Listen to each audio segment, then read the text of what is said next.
आज आपण करणार आहोत राजस्थान चटणी। त्यासाठी अर्धा पाव मिरची घ्यायचे आणि त्याला रात्रभर भिजवून ठेवायचे। त्यानंतर 10 ते 12 लसूणाच्या पाकळ्या घ्यायच्या, अर्धी वाटी तीळ घ्यायची, 2 चमच जिरं घ्यायचं आणि थोड्याशा सांबाराच्या काड्या घ्यायच्या। मिरचीला कापून ग्राइंडरमध्ये टाकायचं। त्यानंतर सांबाराच्या काड्या टाकायच्या, नंतर जिरं टाकायचं, नंतर तीळ टाकायची, नंतर लसूण टाकायचा आणि त्याला छान ग्राइंड करून घ्यायचं।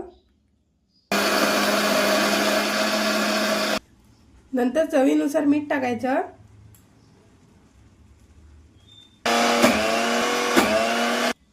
त्यानंतर हा आपला पेस्ट तयार झाला आहे। तडक्यासाठी थोडंसं तेल गरम व्हायला ठेवायचं। तेल गरम झाल्यानंतर जिरे टाकायचं,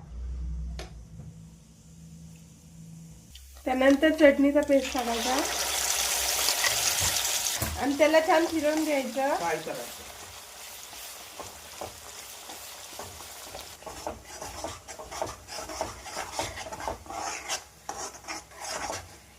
त्यानंतर सांबार टाकायचा। त्यानंतर ही आपली स्वादिष्ट चटणी आता खाण्यासाठी तयार आहे।